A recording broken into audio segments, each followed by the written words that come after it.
Hello everyone, स्वागत है आपका इस स्टडी विथ नम्रता पांडे नामक चैनल में। इस चैनल का नाम यही है और मैं हूं आपके साथ नम्रता पांडे।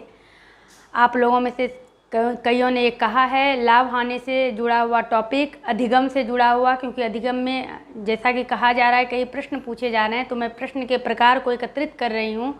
जैसे ही पता लगता है कि किस तरह के प्रश्न हैं, मैं तुरंत आपके सामने में अधिगम लेकर आऊँगी। आज जो है आपका लाभ हानि पर ये है वीडियो। इसको मैं पहले शॉर्ट ट्रिक फार्मूला आपको दूंगी, उस पर 4-5 जो हिसाब है उसको सॉल्व करके दिखाऊंगी। उसमें से एक हिसाब ऐसा भी है जो कि पूछा गया है, और कुछ प्रश्न मैं प्रयास करूंगी, अगर वीडियो अधिक बड़ा ना हुआ तो मैं आपको देने का, ताकि आप घर में उसका प्रयास करें, उसको बनाने का प्रयास करें। तो सबसे पहले जो आप जानते हैं, कुछ तो 10 तक में आपने पढ़ा ही होगा, 7-8 तक में, तो हमें जो इस तरह के कंपटीशन में लाभ हानि से प्रश्न पूछा जाता है, आप 28 जनवरी का भी देखे होंगे, तो उसमें भी यही पूछा जा रहा है कि किसी व्यक्ति का नाम लेके कि वो 2 पाइप उसने बेचा, तो एक पाइप में 20% लाभ हुआ और दूसरे पाइप में 20% हानि हुई, तो उस नतीजा क्या निकला, 20% लाभ या 20% हानि या फिर कुछ भी नहीं। इस तरह से प्रश्न पूछा जा रहा है। यानी कि इस तरह के कंपटीशन के एग्ज़ाम में या शिक्षण के एग्ज़ाम में जो भी रीजनिंग में पूछा जा रहा है लाभ हानि से प्रश्न, उसमें साधारण ब्याज, चक्रवृद्धि ब्याज, इन सब चीज़ों को नहीं पूछा जा रहा है। लेकिन अगर साधारण ब्याज पूछा जाए तो उसको कैसे सॉल्व करेंगे ये भी हम आगे देखेंगे। तो चलिए सबसे पहले हम लोग फॉर्मूला को लिख लेते हैं। यहाँ पे हम लिखते हैं लाभ हानि, और बिल्कुल चूँकि अब आप लोगों के पास इसको रिवीजन करने का समय नहीं है, तो मैं जो बोल रही हूँ बस इसको सुनते जाइएगा, आराम से समझते जाइएगा और आपको याद होते जाएगा, बिल्कुल धैर्यपूर्वक।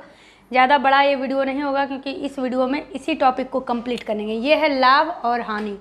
हमें 2 ही चीज़ों पर फोकस करना है, या तो लाभ या तो हानि। कोई चक्रवृद्धि ब्याज या साधारण ब्याज पे हमें नहीं जाना है। मेरे पास कोई वस्तु है जिसको मैंने खरीदा या उस वस्तु को मैंने बेचा, इसको समझना है। मेरे पास एक बुक है, हम बुक को ही लेते हैं, इसका दाम 100 रुपया है। अब मैं ये 100 रुपया इसका दाम है, जो इसका रेट है ये है इस वस्तु का क्रय मूल्य। इसको आपको याद रखना, ये है आपके वस्तु का क्रय मूल्य। इसी क्रय मूल्य को आप माइंड में रखिएगा। मूलधन, यानी जो मूल है, धन का जो पूरा महत्वपूर्ण हिस्सा है, ये है मूलधन। तो मूलधन का प्रयोग हमें साधारण ब्याज में होगा, जब हमसे साधारण ब्याज पूछा जाएगा। अभी हम फोकस करेंगे लाभ हानि पर। इस बुक का दाम 100 रुपया है, ये इस बुक का क्रय मूल्य हुआ। अब हमने इस बुक को बेचा। किसी वस्तु को जब बेचते हैं, चाहे लाभ में बेचें या हानि में बेचें, उस पर हम बाद में चर्चा करते हैं। किसी भी वस्तु को बेचने का जो पहला स्टेप है उसको ही कहते हैं विक्रय मूल्य। इस वस्तु को हमने 100 रुपये, 110 रुपये में, या तो इस वस्तु को हम 100 से ऊपर बेच सकते हैं। मैंने 110 रखा है, 120, 30, 40।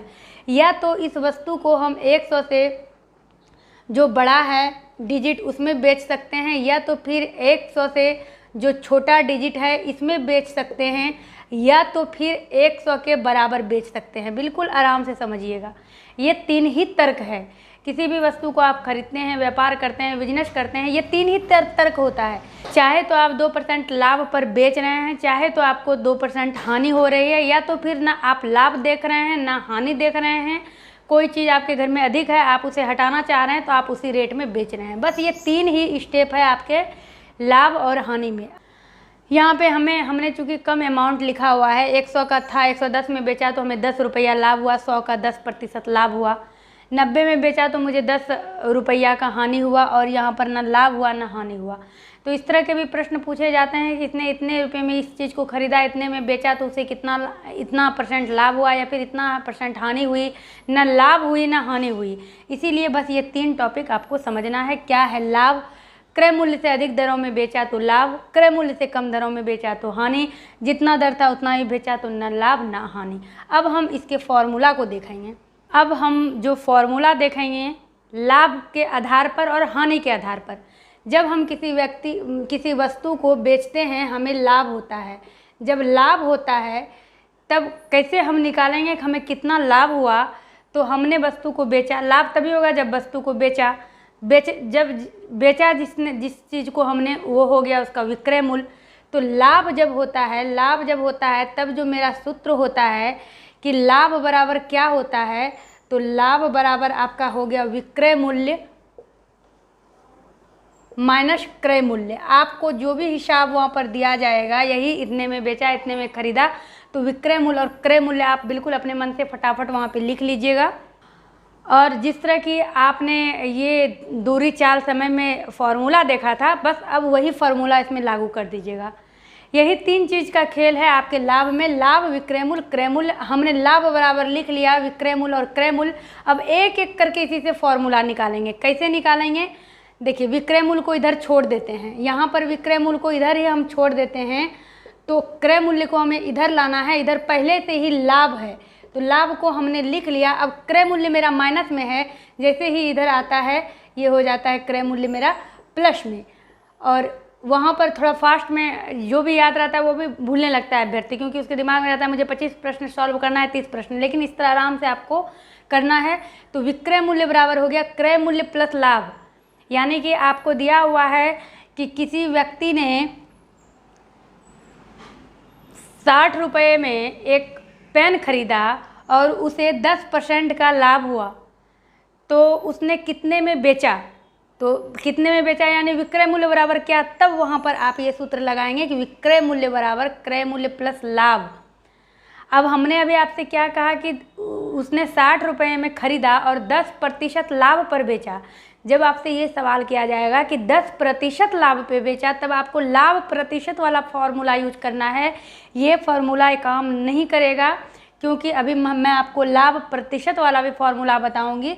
और जब सिर्फ पूछा जाए कि 60 रुपये में उसने खरीदा था और 70 रुपये में बेचा, उसको 10 रुपये का लाभ होता है। जब सिर्फ ये क्रय मूल्य का रुपया और ये रुपया मिल रहा हो, तब ये सूत्र लागू होगा। तो विक्रय मूल्य बराबर आपका निकल गया क्रय मूल्य प्लस लाभ। अब देखिए, आप लाभ बराबर भी जान गए, विक्रय मूल्य बराबर भी जान गए, अब आपको क्रय मूल्य बराबर जानना है। तो क्रय मूल्य को क्या करेंगे, इधर माइनस में है, इसको इधर लेते आते हैं, नहीं तो इसको आप इस स्टेप को हम छोड़ देते हैं। अब इसी से हम देखते हैं, इस क्रय मूल्य को इधर छोड़ देते हैं। तो यहाँ पर हमने क्रय मूल्य को छोड़ दिया। अब इधर विक्रय मूल्य है, इसको मैंने लिख लिया। मैं सिर्फ इतना स्लो और डिटेल में बता रही हूँ कि आपको बस बोर्ड से ही याद हो जाए। विक्रय मूल्य लिख लिया। अब लाभ इधर इसके आगे प्लस छुपा हुआ रहता है, लाभ जैसे ही बॉर्डर के पार आएगा माइनस हो जाएगा।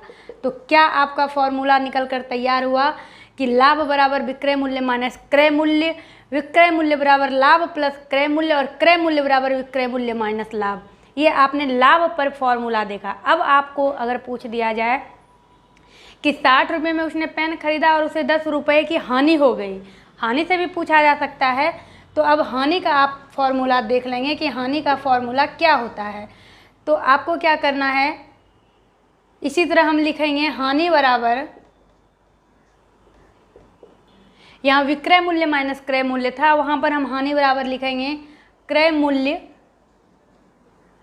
माइनस विक्रय मूल्य। इसके मतलब को आप समझिएगा। जब हमें हानि हो रही है, तो ये मैंने 50 रुपये में कोई चीज़ को ख़रीदा, मैं 40 रुपये में बेच रही हूँ, तभी तो मुझे हानि हो रहा है। यानी कि क्रय मूल्य मेरा 50 रुपया था, अब मैं बेच रही हूँ 40 रुपये में।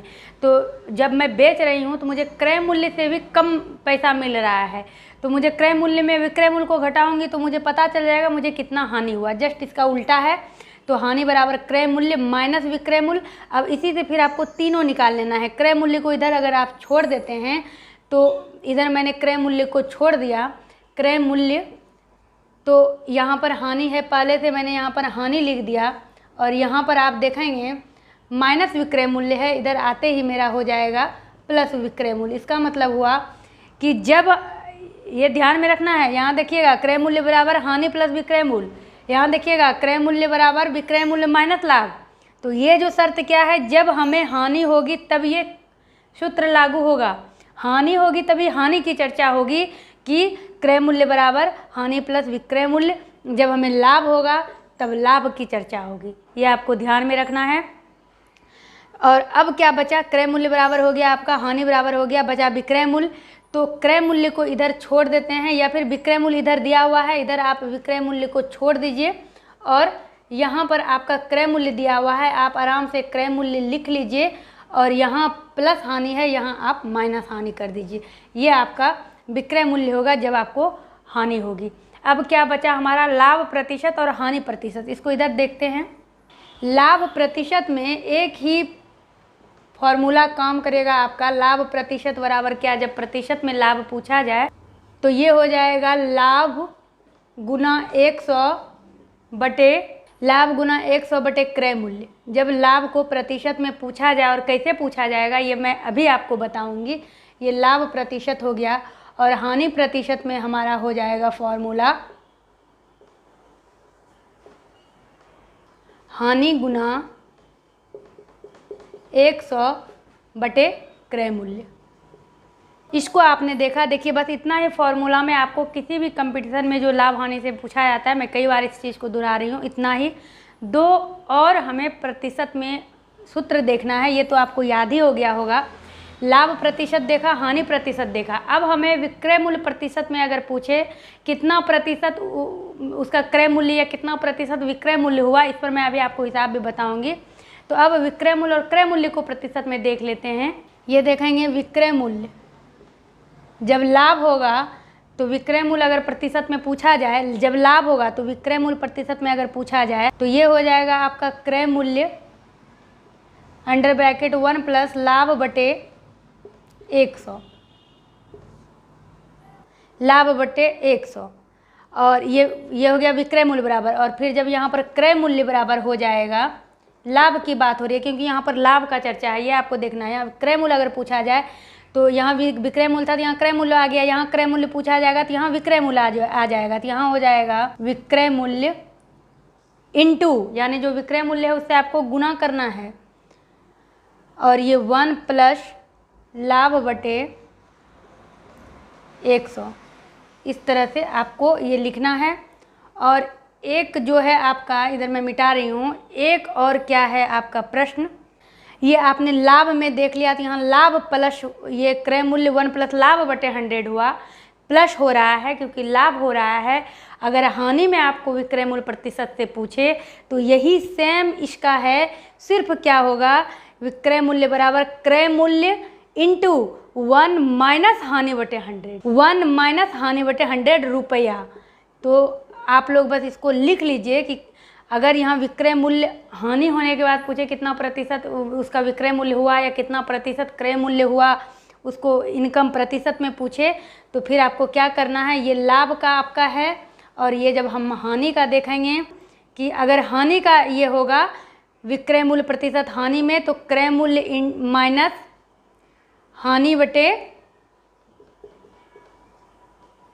100, और विक्रय मूल्य बराबर 1 माइनस क्रय मूल्य बराबर विक्रय मूल्य इंटू 1 माइनस हानि बटे 100 रुपया। बस ये लाभ में वो था जो आपने पहले देखा, इसको थोड़ा सा आप लिख लीजिएगा, जो मैंने पहले बताया उसको एक बार लिख कर एक बार पढ़ लीजिएगा, आपको याद आ जाएगा।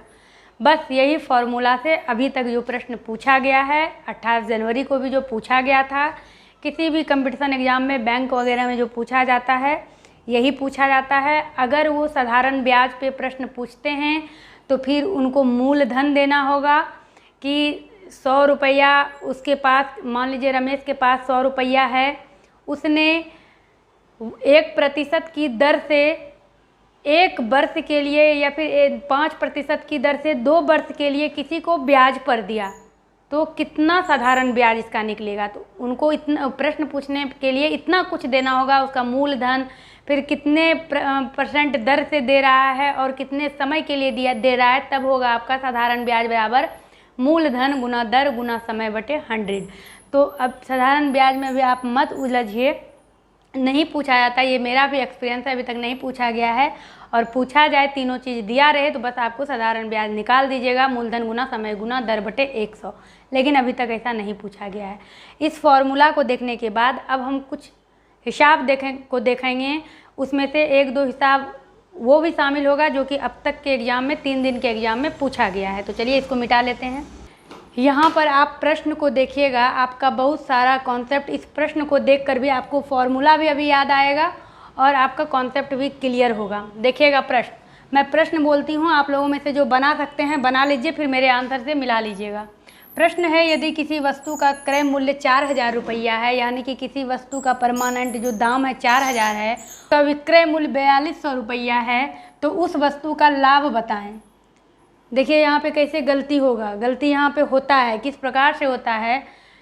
साधारण से याद किया, लाभ बराबर विक्रय मूल्य माइनस क्रय मूल्य, हमारा लाभ निकल गया, क्योंकि ये पूछ रहा है लाभ बताएं। लेकिन आप यहाँ ऑप्शन देखिए, 5% लाभ, 10% लाभ, 5% हानि, 7% हानि। अब जबकि लाभ प्रतिशत में पूछ रहा है कि कितना प्रतिशत लाभ हुआ, तो यहाँ पर आपका ये फॉर्मूला काम नहीं करेगा कि लाभ बराबर विक्रय मूल्य माइनस क्रय मूल्य, क्योंकि आपको अब यहाँ पर ये फॉर्मूला लगाना है लाभ प्रतिशत बराबर क्या होगा। अब क्या करना है, सबसे पहले इस तरह के प्रश्न को आप देखिएगा विक्रय मूल्य अधिक है कि क्रय मूल्य अधिक है, क्योंकि आपको मैंने एक ही ऐसा सवाल चुना है जिसमें कि सारे कन्फ्यूजन को क्लियर करेंगे। आपको ऑप्शन में हानि भी दिया है, हानि भी आपको हो सकता है। यहाँ तो पूछा है लाभ बताइए, लेकिन ऑप्शन में 2 हानि भी दिया है। तो आपको ये कैसे करना है, सबसे पहले आप इतना तो आप कैलकुलेशन तुरंत कर लीजिएगा कि विक्रय मूल्य अधिक है, क्रय मूल्य कम है, यानी कि जितने में चीज़ों को खरीदा गया है 4000 रुपये में, बेचा जा रहा है 4200 रुपये में, अधिक में बेचा जा रहा है, इसका मतलब है कहीं ना कहीं लाभ ही है। तो 2 ऑप्शन को तो ऐसे ही कट कर देना है ताकि ये कन्फ्यूज ना करे। अब ये 2 ऑप्शन जो आंसर है हमारा, इस आंसर को लेकर आगे बढ़ेंगे। सबसे पहले हम जानते हैं ये फॉर्मूला हमारा लाभ प्रतिशत बराबर, अभी तुरंत हमने इसको पढ़ा है, लाभ प्रतिशत बराबर लाभ गुना 100 बटे क्रय मूल्य। इसको मैंने अभी तुरंत पढ़ा है। अब हम देखेंगे कि लाभ प्रतिशत हमें प्रतिशत में निकालना है, लेकिन हमारे पास क्या है क्या नहीं है। क्रय मूल्य हमारे पास है, यहाँ पर मेरा क्रय मूल्य बराबर 4000 रुपया है, क्रय मूल्य हमें पता है, विक्रय मूल्य भी हमें पता है, ये है 4200 रुपया, ये हमें पता है। यहाँ पूछ रहा है लाभ गुना 100 बटे क्रय मूल्य, हमारे पास लाभ नहीं है। अब हमें यहाँ पर पहले लाभ निकालना होगा। पूछा जा रहा है लाभ प्रतिशत, लेकिन यहाँ पर हमें लाभ भी पहले फाइंड करना होगा, फिर हम लाभ प्रतिशत पर पहुँचेंगे। तो अब यहाँ पर हम ये फॉर्मूला यूज करेंगे, लाभ बराबर विक्रय मूल्य माइनस क्रय मूल्य, दोनों चीज़ आपको यहाँ पर निकालना होगा। फिर यहाँ पर आप करेंगे 4200 माइनस 4000, और फिर आपका यहाँ पर आता है 200 रुपया। तो लाभ आपका कितना आ गया, 200 रुपया। और ये बहुत फास्ट करिएगा, अभी आप मेरे ड्यूरेशन में हम समझा के आपको बता रहे हैं, ये बिल्कुल आधा मिनट का काम है। 200 आपके पास है। अब यहाँ आप आ जाइए, यहाँ लिख लीजिए लाभ के जगह पर 200 गुना 100 बटे क्रय मूल्य आपका है 4000। अब ये 20 यहाँ से कटाया, यहाँ से कटाया, क्या बचा 4 और 20, 4 पचे 20। तो लाभ प्रतिशत मेरा कितना निकला, 5%। हमारा आंसर ये होगा 5%। तो इस तरह आपको करना है, 2 स्टेप आपको फॉलो करना होगा, इसीलिए मैंने इससे जुड़ा हुआ सारा आपको फॉर्मूला बताया। इस तरह के और भी प्रश्न देखते हैं।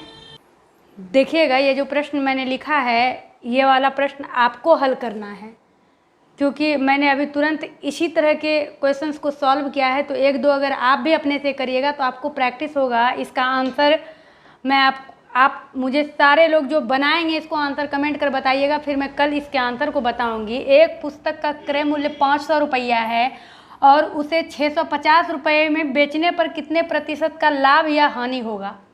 यहाँ पर लाभ हानि कुछ नहीं दिया है, और यहाँ पर विक्रय मूल्य आपको क्लियर नहीं किया है, साफ कर रहा है 500 रुपये में उसका क्रय मूल्य है। यहाँ तो आपको क्रय मूल्य दिखा रहा है, कहीं कहीं आपको देगा कि उसने 500 रुपये में ख़रीदा और 650 रुपये में बेचा, तो खरीदना क्रय मूल्य, बेचना विक्रय मूल्य। तो बेचने पर कितने प्रतिशत का लाभ या हानि होगा, तो इसमें आपको क्या करना है, आपको सबसे पहले आपको लग रहा है अगर कि विक्रय मूल्य अधिक है क्रय मूल्य कम है तो लाभ निकालना है, अगर विक्रय मूल्य कम है क्रय मूल्य अधिक है तो हानि निकालना है, उसके बाद लाभ प्रतिशत या हानि प्रतिशत निकालना है। ये मैंने आपके लिए छोड़ा है, इसको ज़रूर बनाइए। ये प्रश्न देखिएगा थोड़ा अलग है। ये है आपका, श्याम ने एक साइकिल 1960 रुपये में खरीदी और इसे 1862 रुपये में बेचा। यहाँ पर ना आपके क्रय मूल्य का वर्णन है ना विक्रय मूल्य का, खरीदा और बेचा। तो कितने में खरीदा, 960 रुपये में, तो क्रय मूल्य हमारा यहाँ पर कितना हो गया 1960 रुपया, और बेचा कितने में 1862 रुपये में। तो यहाँ पर हमने लिखा 1862 रुपया, ये हमारा विक्रय मूल्य हो गया। उसे कितने प्रतिशत की हानि हुई है। अब यहाँ हानि, यहाँ प्रतिशत में तो पूछ ही रहा है, ये नहीं भी अगर प्रतिशत यहाँ लिखता तब पर भी आपको ये प्रतिशत देखकर आपको गेस करना था, क्योंकि ये नहीं पूछा जा रहा है कितने रुपए की हानि हुई। अगर रुपये पूछा जाएगा तब तो सिर्फ हानि बराबर निकाल कर छोड़ देंगे, लेकिन प्रतिशत में अगर पूछा जाए, ध्यान रखना है आपको, हानि प्रतिशत निकालना है। तो यहाँ पहले आप देखिएगा, उसने खरीदा 1960 में लेकिन बेचा है 1862 में, इसका मतलब ज़्यादा में खरीद के कम में बेचा है, तो सच में उसको हानि हुई है। तो इसके लिए हम यहाँ पर पहले निकाल लेंगे हानि बराबर। तो हानि बराबर हमारा क्या फॉर्मूला है, जो हमारा क्रय मूल्य होता है उसमें हम विक्रय मूल्य को माइनस करते हैं। तो क्रय मूल्य माइनस विक्रय मूल्य, क्रय मूल्य हमारा 1960 है, 1960 माइनस 1862 करेंगे, और इसमें जब हम इसको माइनस करते हैं तो ये हमारा आ जाता है 98 रुपया। ये मेरा 98 रुपीज़ आ जाता है। अभी देखिएगा आप 20, 50, 60, 70 इस तरह के आते हैं, थोड़ा सा इजी लगता है, लेकिन ये अगर आ जाता है डिजिट लास्ट में 0 नहीं होता है, थोड़ा सा ये भी मुश्किल क्रिएट करता है, लेकिन धैर्य से आपको इसको बनाना है। हमारा हानि आ गया, क्रय मूल्य विक्रय मूल्य है। अब हम निकालेंगे कितना प्रतिशत हानि हुआ। तो हानि प्रतिशत क्या होता है, तो हानि गुना 100 बटे क्रय मूल्य। अब हानि हमारा है 98 रुपया, 100 किए और क्रय मूल्य यहाँ पर हम डाल दिए 1900। डिवाइड करते हैं, 2 से ही करते हैं। अब देखेंगे यहाँ आपको लग रहा है कि 7 से कट रहा है, 7 से बिल्कुल कटेगा, 7 49 हो गया, ये 7 1 7 हो गया, ये 7 दूनी 7 चौक 28 हो गया, 140 हो गया। अब ये 7 को 2 बार में 20 बार में 140 आ गया। अब ये 0 कटा देते हैं, 2 5 10 हो गया, यानी कि हानि हमें 5% हुआ। ऑप्शन हमारा सी नंबर हो गया। तो लाभ प्रतिशत भी मैंने आपको दिखाया, हानि प्रतिशत भी दिखाया। 1-2 सवाल और देख लेते हैं कि किस तरह से हैं। ये प्रश्न बिल्कुल अलग है। अभी तक हमने विक्रय मूल्य देखा, क्रय मूल्य देखा, लाभ प्रतिशत निकाला, हानि प्रतिशत निकाला। अब ये जो प्रश्न है इसमें लाभ प्रतिशत दिया हुआ है, हानि प्रतिशत भी दिया हुआ है, 25% का लाभ है, 20% की हानि है, क्रय मूल्य है, आपको विक्रय मूल्य निकालना है। बिल्कुल उल्टा सवाल है ये प्रश्न। आप देखेंगे अभी तक हमने जो भी देखा, विक्रय मूल्य देखा, क्रय मूल्य देखा, लेकिन अब जो हम देख रहे हैं यहाँ पर विक्रय मूल्य भी क्लियर नहीं किया है, सिर्फ क्रय मूल्य किया है। हानि और लाभ सब कुछ आपको निकालना है। तो प्रश्न को समझिएगा, है किसी वस्तु को 360 रुपये में बेचने पर जो हानि होती है, यानी कि उसको हानि ही हुई है, क्रय मूल्य जब भी होगा इससे ज़्यादा होगा। देखते हैं क्या है, किसी वस्तु को 360 रुपये में बेचने पर जो हानि होती है वह विक्रय मूल्य का 1/9वां भाग्य है, 1/9वां भाग है। यानी कि किसी वस्तु को 360 रुपये में बेचने पर, तो ये तो आपका विक्रय मूल्य हो गया। यहाँ पर हम लिखेंगे विक्रय मूल्य बराबर 360 रुपये, और बेचने पर जो हानि होती है वो विक्रय मूल्य का 9वां भाग है। तो ये विक्रय मूल्य है, इसका 9वां भाग, तो इसको हम 9 से भाग दे देंगे 1/9, या फिर कंफ्यूज होने के लिए आपको कुछ नहीं करना है, इसी में हम 9 से भाग दे देंगे। जो हानि होती है, यानी कि ये जो मेरा हल निकलेगा ये हानि निकलेगा। इसको मैंने कटाया 4 बार में, ये 40 हो गया, यानी कि 40 रुपये की हमें क्या हुई, हानि हुई। तो अब मेरे पास क्या है, हानि है और विक्रय मूल्य है, उसे कितनी प्रतिशत की हानि हुई, यानी कि अब आपको क्या करना है, कितने प्रतिशत की हानि हुई, यानी हानि को प्रतिशत में निकालना है। अब हानि को हम जब प्रतिशत में निकालेंगे तो हमको ये पता है फॉर्मूला, हानि प्रतिशत। अभी तुरंत आपने ये देखा है कि हानि प्लस 100 बटे क्रय मूल्य। अब देखेंगे आपके पास क्रय मूल्य नहीं है, आपके पास विक्रय मूल्य है, आपके पास हानि है, क्रय मूल्य नहीं है। अब आप जानते हैं कि जब हमें हानि होती है उस समय क्रय मूल्य क्या होता है। तो जब हमें हानि होती है तो उस समय जो क्रय मूल्य हमारा होता है वो होता है विक्रय मूल्य प्लस हानि, विक्रय मूल्य प्लस हानि। अब हमारा विक्रय मूल्य है 360 और प्लस हानि है 40 रुपया, तो ये हो गया हमारा 400 रुपया, ये हो गया हमारा क्रय मूल्य। अब इस फॉर्मूला पे हम यहाँ पर सेट करेंगे, हानि कितना, 40 रुपया, 40 प्लस 100 बटे 400 रुपया, ये हानि प्रतिशत हमें निकालना है। अब ये कितना हो गया, 40 इंटू 100 बटे 400। अब कितना हो गया, इसको हमें कटाना है, तो आप देखिएगा ये 20 कट गया, 4 को 10 बार पढ़िएगा 40 आएगा, आपको 10% की हानि हुई है। तो सिर्फ क्रय मूल्य और विक्रय मूल्य या फिर इतने में सामान खरीदा इतने में सामान बेचा ही आपको नहीं दे सकता है। इसी 4 स्टेप में आपको घुमाएगा, लाभ प्रतिशत पूछेगा तो आपको लाभ निकालना होगा, हानि प्रतिशत पूछेगा आपको हानि निकालना होगा। अगर हानि भी दिया रहे, विक्रय मूल्य दिया रहे तो आपको क्रय मूल्य निकालना होगा, और क्रय मूल्य लाभ हानि कुछ भी दिया रहे तो आपको विक्रय मूल्य निकालना होगा। यहाँ पर आपने देखा ना कि जो भी उसको हानि हुई है वो विक्रय मूल्य का 9वां भाग है, 9वां भाग है और विक्रय मूल्य दिया हुआ है। तो इसी में आपको घुमा फिरा कर सवाल देगा अब तक जिस तरह से पूछे गए हैं। और उम्मीद करते हैं आपको मेरा ये प्रयास पसंद आया होगा और आपको हेल्प मिला होगा। और भगवान से ये प्रार्थना है कि इसी के अंदर इसी तरह से आप लोगों से पूछा जाए। तो चलिए मिलते हैं आपसे अपने अगले वीडियो में। वीडियो को लाइक करिएगा, कमेंट कर बताइएगा आपको कितना समझ में आया, और अगले वीडियो का इंतज़ार करिएगा, कुछ अच्छे टॉपिक को लेकर आएंगे। मिलते हैं आपसे अपने अगले वीडियो में।